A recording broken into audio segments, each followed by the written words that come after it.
पूरा कब्जा इस भारतीय जनता पार्टी की सरकार में, क्योंकि चंदे की सांठगांठ है।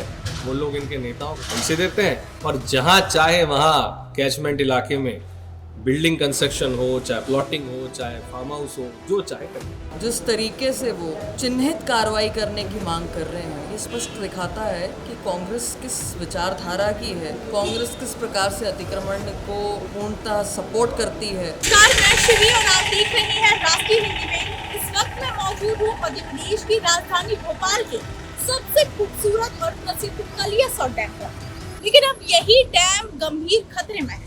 भोपाल के कलियासोत डैम पर तालाब और उसके कैचमेंट एरिया के सैकड़ों अवैध निर्माण सामने आए हैं, जिनमें मकान, होटल, फार्म हाउस और दीवारें तक शामिल है। कुछ मामलों में तो ये निर्माण फुल टैंक लेवल यानी FTL के बेहद करीब नियमों के खिलाफ बनाए गए हैं, जहां निर्माण पूरी तरह प्रतिबंधित होता है।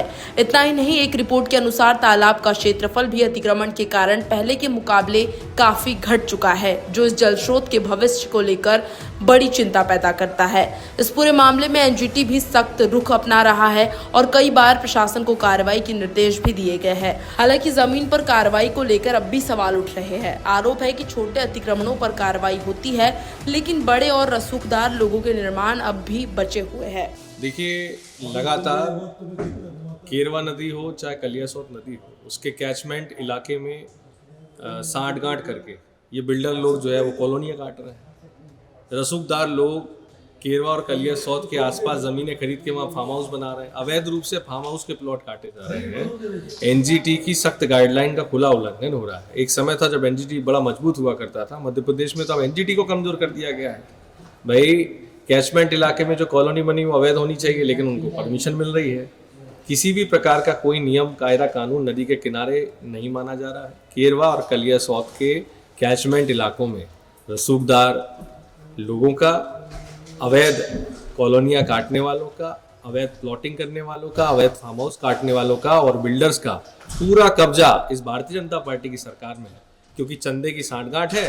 वो लोग इनके नेताओं को पैसे देते हैं और जहां चाहे वहां कैचमेंट इलाके में बिल्डिंग कंस्ट्रक्शन हो, चाहे प्लॉटिंग हो, चाहे फार्म हाउस हो, जो चाहे कर लें। समय समय पर किसी भी प्रकार का कैचमेंट एरिया में या अतिक्रमण करके अगर कोई बिल्डिंग बना ली जाती है, कब्जा किया जाता है, तो चाहे कोर्ट का माध्यम हो या शासकीय माध्यम हो, उनको चिताया भी जाता है, नोटिस भी दिया जाता है और उन चीज़ों को ध्वस्त भी किया जाता है। तो निश्चित तौर पर अब भी जो मामले सामने आए हैं सरकार के संज्ञान में है और उन पर सख्त कार्रवाई की जाएगी। तो निश्चित तौर पर कि किन प्रावधानों के तहत वो बिल्डिंग बनाई गई, क्या कानून थे, किस कारण से वो कैचमेंट में आ रही है, ये सब देखकर जो भी शासकीय तहकीकात में ये सब सामने आएगा, सरकार उस पर एक्शन लेगी। पहले भी लिए हैं, आज भी लेगी और कल भी कोई ऐसा करता है तो उसे ध्वस्त किया जाएगा। हाल ही में मैं श्रीमान आरिफ मसूद जी की बात को सुन रही थी।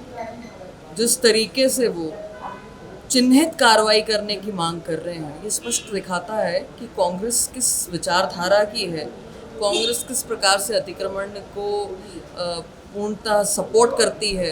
स्वयं उनके विधायक का एंक्रोचमेंट पर तमाम सारी बिल्डिंग बनी हुई है, पर भारतीय जनता पार्टी की सरकार में अगर कोई भी इस प्रकार का एंक्रोचमेंट है, कैचमेंट एरिया में, ग्रीन बेल्ट में कुछ बना है, पूर्व में भी कार्रवाई हुई है, आज भी होगी और आगे भी होगी। फिलहाल प्रशासन सर्वे, नोटिस और कार्यवाही की बात कर रहा है, लेकिन अब सवाल ये है कि क्या कलियासोत डैम अतिक्रमण से बच पाएगा?